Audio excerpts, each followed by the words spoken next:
Good evening and welcome to Tucker Carlson Tonight. One thing we've learned about mass immigration over the past couple of years is that all good people support it. Immigration is the ultimate moral litmus test.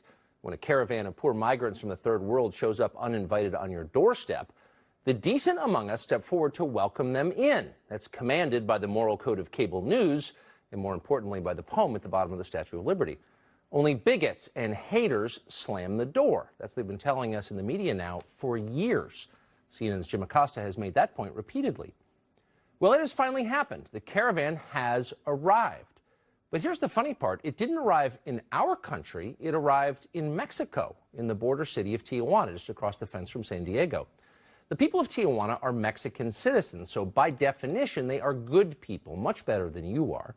They're more welcoming and compassionate, less selfish and less American. They must be thrilled by the new arrivals.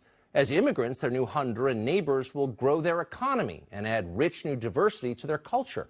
That's what low-skilled immigrants always do. Again, a point that Jim Acosta frequently makes. So are the people of Tijuana grateful for this caravan from Honduras? Fox's William Lajeunesse went there to find out firsthand. Here's what he discovered. Should this caravan have been stopped at the Guatemala border? Of course, I agree with that 100%. It should have. Your country have to be beware of these people because they are people, they are bad people. Because they don't belong here, they're just migrants, but it's like the same, in the same case, it's like when Mexican migrants going to the U.S., they're undocumented. You know of incidences here in Tijuana and in other cities that some of these people that are coming into with these caravans are committing crimes. This is not about racism. We don't dislike a certain group of people because they're from a country, one country or another. We are here because our government has not taken control of these, what we call invasion. Whoa, wait a second. That's not the script we expected at all. The migrants are disruptive. They, quote, don't belong here. Some of them are criminals. It sounds like what they're saying in Tijuana is when Honduras sends its people, it's not sending their best. And that's a racist statement, obviously. We know that because Donald Trump said something like that about Mexico once, and the geniuses on cable news never forgot it. They're still talking about that line years later as evidence of Trump's white supremacy. And yet here you have non-white people in Mexico saying pretty much exactly the same thing. How can that be? Let's check back with Tijuana to make sure we heard that right. Donald Trump tenía la razón. Es una invasión. Lo que dijo Donald Trump es verdad. Es una invasión. Donald Trump was right? Wait, how can someone in Mexico say that? Everybody in Mexico hates Trump. He believes in borders. Nobody in Mexico believes in borders. They're better than that. Well, maybe that was just a lone extremist talking, some crazy person who found a microphone and a TV camera. We better check with the elected mayor of Tijuana. If anyone can speak for the people of that city, he can. Here's what the mayor had to say about the migrant caravan. Ninguna ciudad en el mundo está preparada para recibir esta, si se me permite, esta avalancha, ¿no? Este tsunami. An avalanche? A tsunami? Note the dehumanizing terms he uses. If this were a liberal arts college in America, the mayor might be suspended for saying that. He'd definitely be in some kind of diversity re-education class by now. If he worked at Google, he'd be fired instantly. But he's not a student or a tech drone. He's the mayor of Tijuana, where people can still say what they think without fear of being denounced by Don Lemon on CNN as a white supremacist. So they do say what they think. And in Tijuana, what they think is that a massive and abrupt demographic change is destabilizing to a society, no matter what the color of the people involved might be. It's particularly destabilizing if you're not rich, and most people in Tijuana are not rich. Even in Mexico, they're wary of ignoring the law completely and treating borders like they don't exist. They know that doesn't end well. Most people know that doesn't end well. The difference is, in Mexico, they can say that out loud. We could learn from that. Enrique Acevedo was an anchor at Univision. He was just in Tijuana. He joins us tonight from Miami, Florida. Enrique, thanks a lot for coming on. Thanks for having me, Tucker. I'm confused. We just saw a group of Mexican citizens in Tijuana saying basically the same things that President Trump says, almost to the word, endorsing Trump. Are they white supremacists? Well, you have to understand that unlike human beings, intolerance, hate, and even racism flow freely across borders. And that's what you saw in those interviews. They're not running for president. They're not running for president of the United States either. They are part of a group of around 300 protesters in a city of 1.3 million who, like many others along the way, this caravan, are opposed to their presence in Tijuana. And, you know, the overwhelming majority of people in Tijuana welcome immigrants. It's a city of immigrants. I'm sorry to interrupt. Can I just back up a little bit? No, it's a big city, for sure. But can I say to you, hold on, you just said that they're racist, but they're Latino, Spanish-speaking Latinos, attacking other Spanish-speaking Latinos. So where's the racism? Well, we're not a monolithic community, Tucker. We have people from Central America, from Venezuela, from Colombia, different backgrounds, different ethnicities. And yes, racism exists in Mexico towards Central Americans. It's not new. It's happened through throughout history. But I'm confused. How is it racist? Wait, but hold on. Migrants face when they go across Mexico: violence, extortion, and racism. No, okay, but I'm not quite sure how it's racism if they appear to be of the same race. But moreover, they said, and I think I'm quoting one of the protesters, it's not about racism. This is almost exactly what he said. We want our government to enforce our borders, which is what a lot of people, including me, say frequently in the United States. Maybe, has it occurred to you, maybe it's not just racism? Maybe it's okay to want your government to keep your border intact? I think we should stop framing this debate about immigration in absolutes. Good, bad, enforcing, not enforcing. The border, as you saw there and as you can see, is enforced. There's border security through Border Patrol, through military members, and through things like drones and ATVs and high-tech surveillance equipment. So we're enforcing the border. We're just getting ready for this large influx of immigrants, which is not a crisis or an invasion. It's just a I know what the talking points. No, I know what the talking points are. But what's so interesting about these interviews is that they seem to contradict the talking points. So to the people of Tijuana, we can both agree they're probably not white supremacists. I think we can take that as a matter of faith. They seem to think this is a crisis. It's their city. And by the way, their mayor agrees with them. I assume he's not a racist either, or maybe he is. Do you think they have any real concern? I interviewed the mayor last week, and he walked back some of those statements. He said that all immigrants are welcome in Tijuana, and that he didn't mean any discrimination or harm to the people who were part of the caravan. So, you know, in putting those I'm sure you bullied him, context, he was, as most politically correct media figures do. But before we get to him retracting his statements under pressure from Univision, can we just address the core question, which is, do you think he has any legitimate complaint? Does anybody whose city is overwhelmed by people from another country have any legitimate complaint at all, or is it always bigotry? Exactly. I was just complaining that we framed the debate on immigration on absolutes. Of course, he has a point. You know, the city is overwhelmed by the presence of these migrants, and governments, you know, all the governments involved should understand this is a humanitarian crisis and start acting like it instead of just having these security measures at the border. You know, again, I've said this 1,000 times. We can spend a little more in the countries where these people are coming from and make a huge difference at the border, or we can keep spending billions of taxpayers' dollars at the border. Oh, so you figured out? Wait, hold on. So you figured out? People are coming from. I'll actually give you airtime. We're live right now. You figured out how to fix Honduras and make it such a thriving country that no one wants to leave?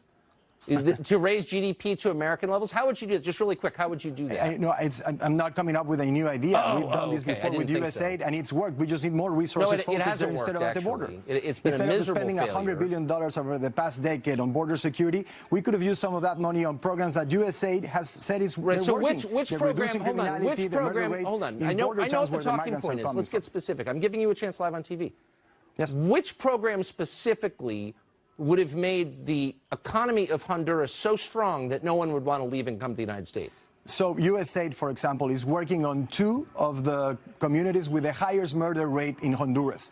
Throughout the last 2 or 3 years, with this program, they've been able to reduce violence there and therefore reduce the amount of people who were leaving that town. These are only 2 examples. So why do we have a caravan of Hondurans coming if the USAID because violence is not the only factor. We have other factors. But I'm just saying, what's the problem? Because I hear that a lot from dumb people on. I think Don Lemon said that on CNN. We should spend more money in these countries.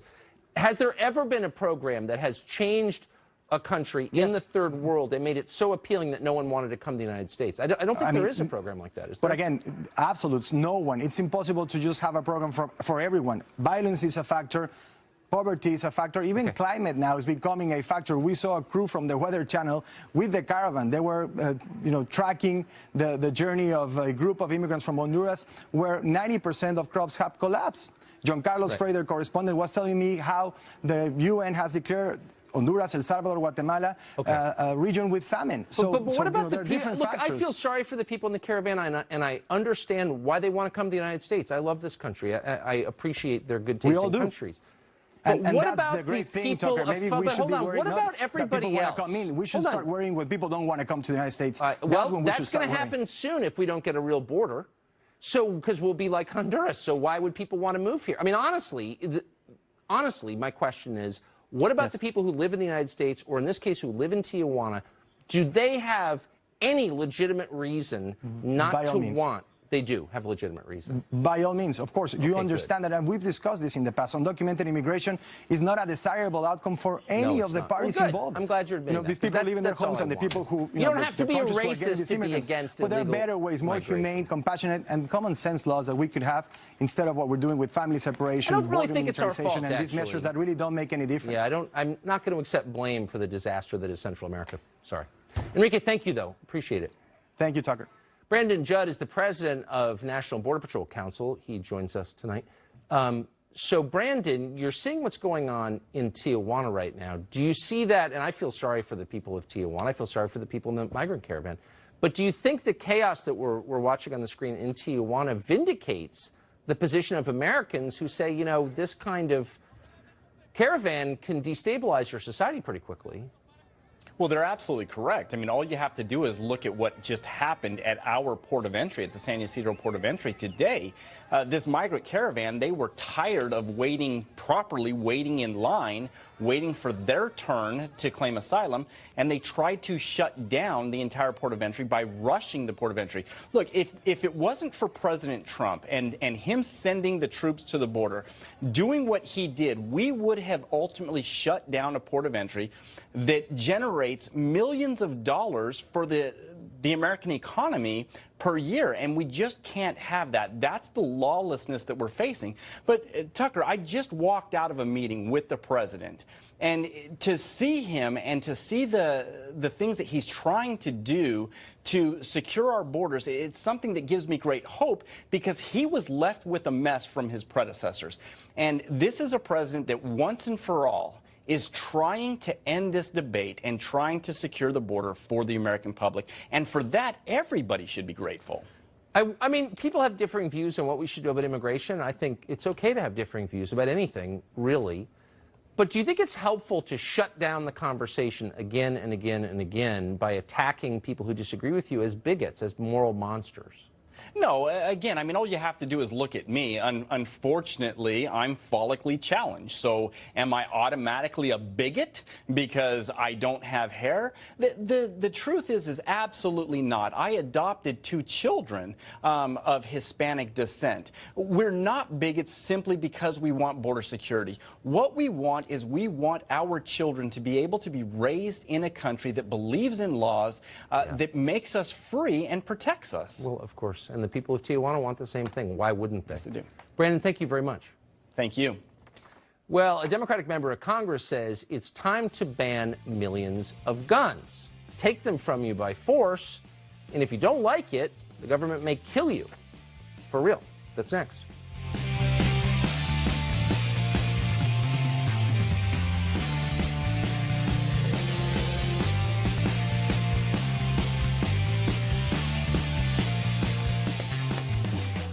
Well, after retaking the House of Representatives, congressional Democrats are feeling newly emboldened about rolling back the Second Amendment. Earlier this year, California Democrat Eric Swalwell called for confiscating all so-called assault weapons, scary-looking rifles, and bringing criminal charges against anyone who resisted. We're not misquoting that. He wrote it in an op-ed in USA Today. Then just days ago on Twitter, one critic said this would provoke armed resistance against the government, because obviously it would. Swalwell responded this way, quote, "It would be a short war, my friend. The government has nukes." In other words, obey or we'll kill you. Jumaane Williams is a New York City councilman who joins us tonight. Mr. Williams, thanks a lot for coming on. Thanks for having me. So there's something admirable about the straightforwardness from our old friend, Congressman Swalwell, if you don't obey, we'll just kill you. What do you think of that? Come on, Tucker, we all have to get to a place where we can have a conversation about what's happening in this country, and have a respectable one. So, do you think threatening people with violence is a good way to get to that no, place? I don't think that's the good way to have a conversation, nor do I think having a conversation about guns not being part of the problem is a good way to have a conversation. So we should start with guns are a part of the problem and figure out how to deal with it. Okay, but when a sitting U.S. and by the way, we know Swalwell very well. Sure. I personally like him. We asked him to come on to respond directly. I should say that. But when a sitting U.S. congressman says, you know, if you don't like it, if you're going to resist in any way, we'll just drop your nuclear weapons on you. We don't even threaten our martial enemies with that. I mean, that's a bit much, no? Well, first I was remiss, you know, prayers and peace of comfort for the victims of the Chicago mass shooting. But like the mother of a victim that happened in California who said she was tired of prayers, she wanted action. We have to have actionable items. And so I don't consider nukes on people who have guns an actionable item. But there are actionable items. And so you are the moderate for the first time. I don't know about the moderate. Well, you're against killing American citizens. So that that's a moderate. That puts you in the moderate category. So let me just ask you this. So here's my confusion. I have no problem trying to disarm people who are threatening. The problem I have with gun confiscation is that it punishes people like me who pose no threat at all, and many millions of other Americans who have no criminal record, no intent to harm anybody, want guns for self-defense. And it says to them, you're a criminal now because you have a gun that we think you have jumped to confiscation. Well, but no, Eric Swalwell, who's a member of the Intel Committee, but we should have a conversation about, one, is there an issue with guns in this country, and what do we do with that? And the actionable items are quite clear. One, we can address loopholes in assault weapons and high-capacity magazines. Two, we can deal with dealers who have been unscrupulous. And three, we can begin to treat guns like we do cars. That's just on the demand side. But okay. I mean, on the supply then I'll side. address that. I mean, has look, to be on the demand you side have as members well. of Congress, at least one prominent member of Congress, saying we're going to take your guns away by force. Okay. So apparently you're not calling for that, though. We both know you're secretly for that. But we don't both know that, but okay. Okay, but I believe you're for that. I believe you many can believe what you like. I'm here to have a discussion. Are you for that? On the issue? No. Listen, let's have we should have a discussion. Okay, then let's talk about magazines. Sure. You say high capacity. I think it means any more than 10. If I have a magazine that has 15-round capacity, why is it a threat to anyone? We have to start with, and I'm repeating this again, with everyone agreeing that guns and the access to guns are an issue in this country. Well, how about this? I don't agree with that. You do not. I think a gun is a tool, and in the hands, like any tool, in the hands of someone with malintent, it's very dangerous. So I don't have malintent. So would I be forced to give up any magazines that I had that exceeded the capacity? I will say this. If a hammer killed 33,000 Americans every single year, we would be screaming and yelling, let's regulate hammers.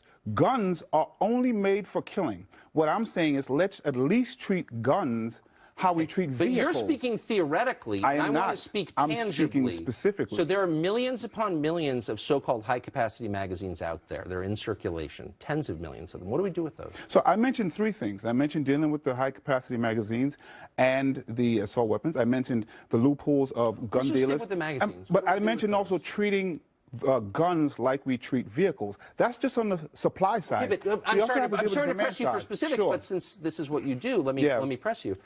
There are tens of millions of magazines that fit more than 10 rounds in circulation. Normal people with no criminal records own them. What do we do with them? I tell you what, in New York City, we're the safest city of guns we've been since 1951. I've been a leading voice in dealing with gun violence in New York City. Oh, so you won't answer the question. That's why nobody trusts the gun people, because we know that you're gun grabbers because you're not straightforward. Guns, again, part of the gun violence problem. I asked you this last time. You wouldn't answer What would you do it. with the magazines? But is that not a fair question? But no, we have to start from someplace where we all agree. No, but we you want to die? We absolutely tell me do. what you think, and then maybe you can convince me. The way you start, we'll never have a conversation. So I want to start from having a conversation. You need to lie to me first, and then, you're not going to answer a straightforward adult question. Are you? I'm not lying at all. No, I'm asking, are you going to answer a straightforward question? I'll answer any question. Are guns a part of gun violence in this country? Well, of course, they're the tool that is used very often to commit violence. So we have to start from that point. Finally, that's fine. Thank you for agreeing.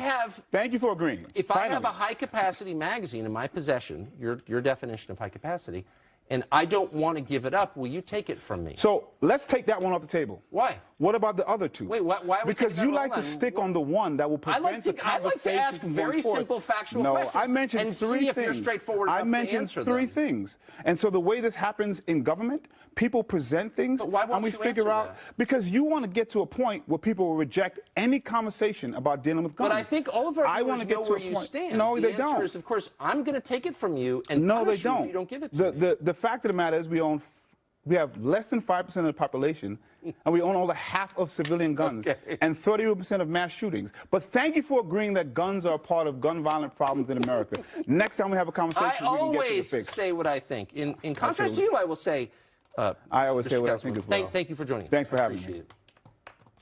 Colion Noir is an NRA TV host, and he joins us tonight. Mr. Noir, thanks a lot very much for coming on. So I'm starting to get the sense that confiscation, clearly the goal, because there's no other goal that makes sense. You can't, if there are tens of millions of so-called assault rifles in circulation and many tens of millions of these so-called high-capacity magazines, you're never going to solve the problem that the left believes is responsible for gun violence unless you take those away, right? It's the only logical conclusion. Because if you think about it, if you start with gun control based around the idea of restricting or taking something away, if we got rid of, let's say we got rid of the AR-15s, they account for less than 3% of gun deaths in this country. Right. So let's say we get an assault weapons ban, right? At that point, all right, let's say another shooting happens like the one we just had recently in California where he used a handgun. Then they'll be telling us, you know what, that didn't work, so now we need to do something more strict, which is ban firearms. So inevitably, it's always a race to total and complete confiscation, but they never want to admit that. They want to act like they're being reasonable and say, no. We just want to get rid of the big scary guns. But it's like, the big scary guns aren't the problem. They account for less than 3% of gun deaths. But 80% of gun deaths in this country are committed by way of handguns. So if you honestly believe that the tool is the issue, why aren't you addressing the handguns? Well, that's a very smart point, and one that I plan to bring up next time we speak to someone on the other side. But my question's even broader than that. Why, in a chaotic and increasingly chaotic world, the one that we live in, would you want to disarm normal law-abiding people? What threat do they pose? I think there are two different dynamics going on here. I think there's one dynamic which is composed of people who are just generally ignorant about firearms. And then I think there's another dynamic of people who are generally have an agenda to gain more control and to push the idea of reliance on government. And it sounds conspiratorial, but it's not. Because if I'm self-reliant in my ability to protect myself, my natural inclination is not to depend on the government to be there when something goes wrong.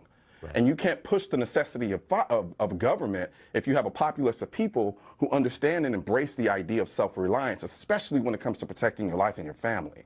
And so the people on the side of the... Go ahead. No, I was just complimenting the point. It's deep. So what you're saying is that many people on the periphery of the conversation just haven't really thought about it, but the people who driving the conversation who have thought about it do have an agenda. Absolutely. It's one of those things where... Go ahead, sorry. No, that's it. I'm just impressed. I hope you'll come back and join us again. Thank you. Absolutely. Thanks. Nancy Pelosi led the Democrats back to a majority in the House, almost 40 seats, but now she could be removed from power anyway by her fellow Democrats. That smells like sexism. We're sounding the alarm right now. We're going to talk to Richard Goodstein about it after the break.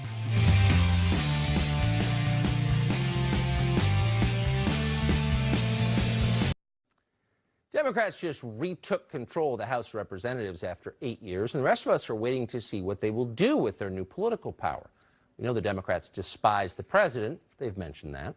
But what are they for? What's their organizing principle? Time friend and defender of Bill Clinton, Harvey Weinstein, and Anthony Weiner.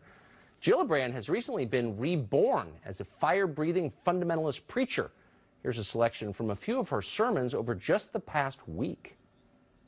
This country was founded on some basic moral principles, that we have a moral compass as a nation. Our morality as a country is literally on a knife's edge. For me, it's really a moral question. For me, it's very much a moral question. I've been called to fight as hard as I possibly can to restore that moral integrity, that moral decency.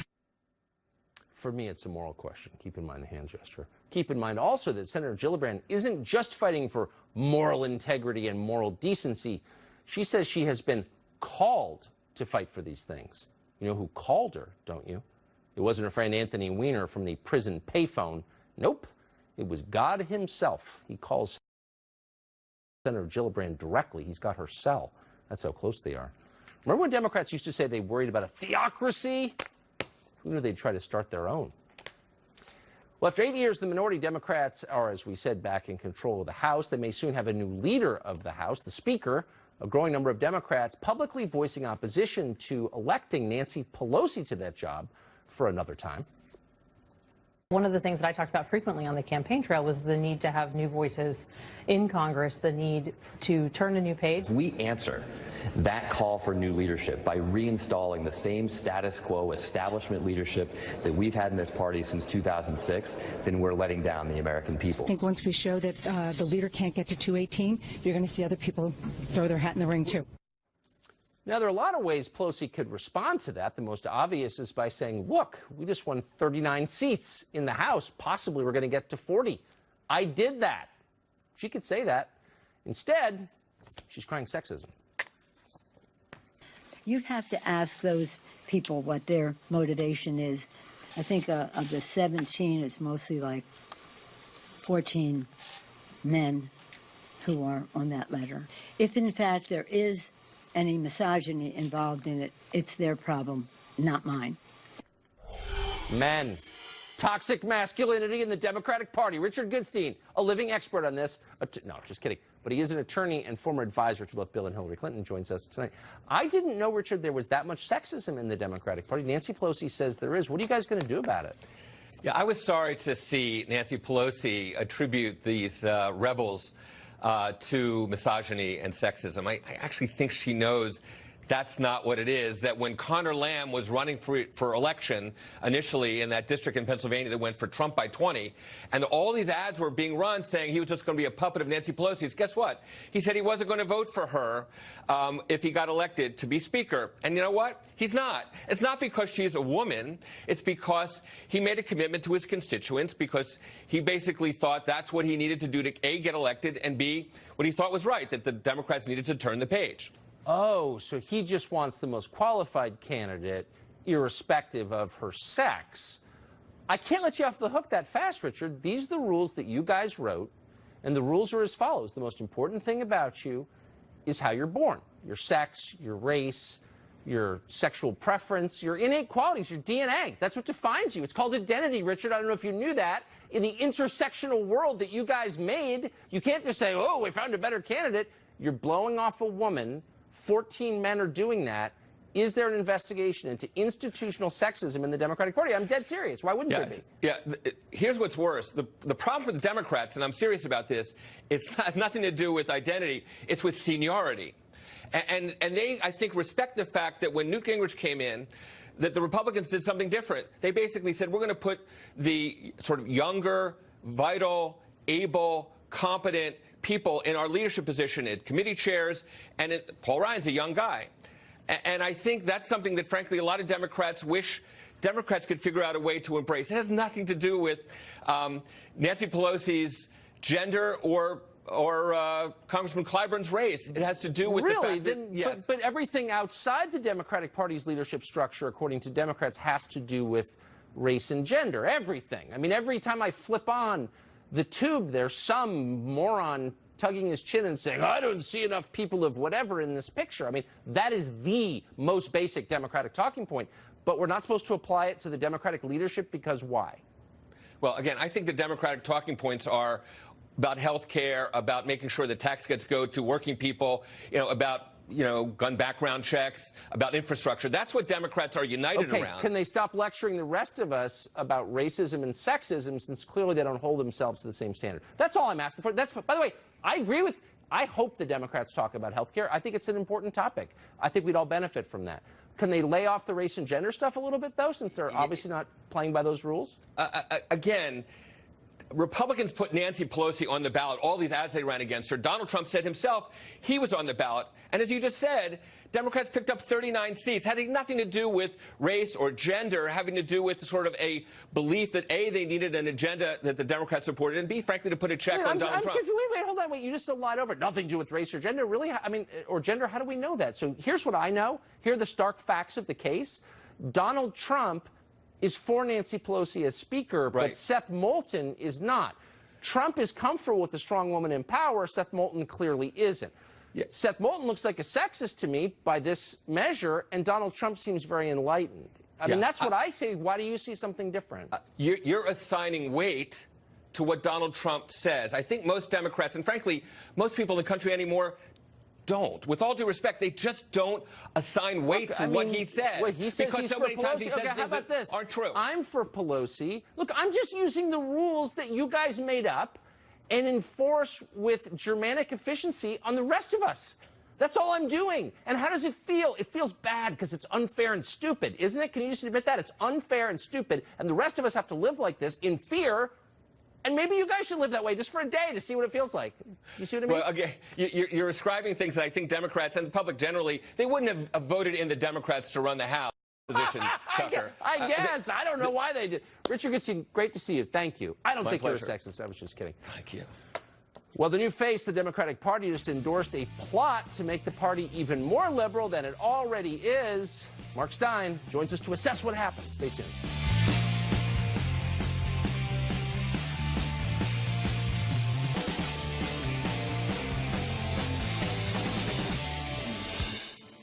Newly elected Democratic Congresswoman and Democratic Socialist Alexandria Ocasio-Cortez has quickly become one of the most famous Democrats in America at the age of 28. And sometimes, occasionally, it is clear that she's only 28, as here.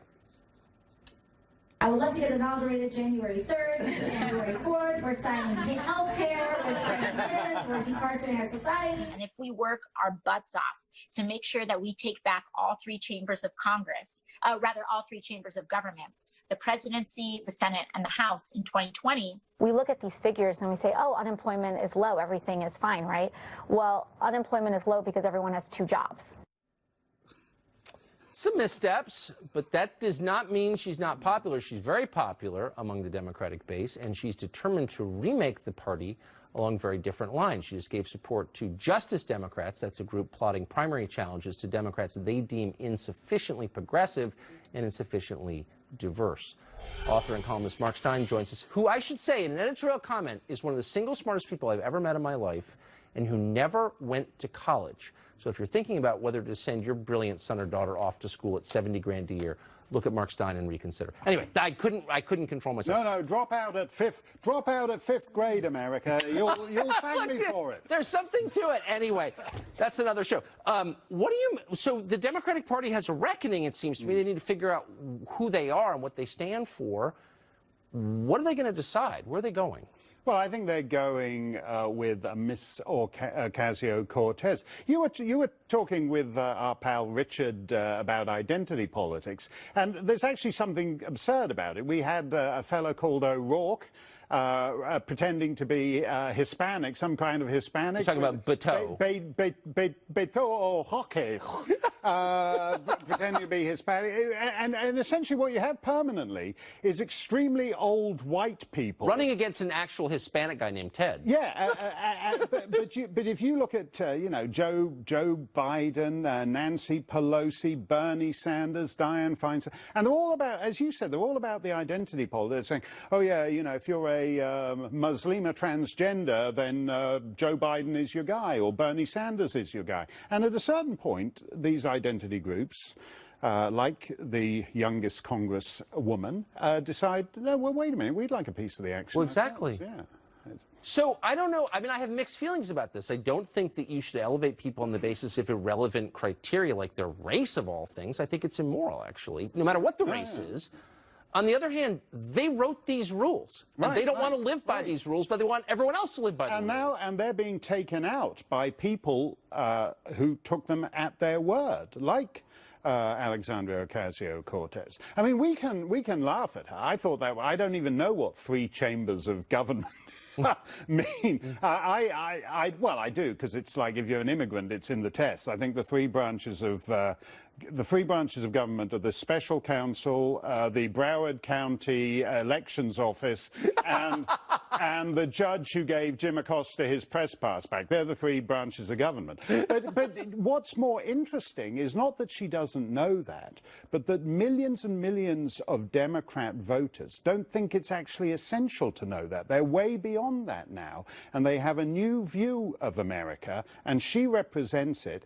And fellas like Joe Biden and Bernie, well, Bernie does, but fellas like Joe Biden, Nancy Pelosi, Hillary, they really don't. They're in for a real reckoning. I think they're about to find out that their dumb ideas have consequences. Are going to hurt them. Mark Steyn, great to see you as always. And you, Tucker. A rare in-person setting. Who will be filling in, by the way, who's going to be hosting this show while I'm gone, and we're always grateful that he does. Yeah, have a good Thanksgiving. Thank you. Up next, there's new scientific evidence of what you already knew. Facebook is making Americans miserable, depressed. What can we do about that? I'll tell you after the break.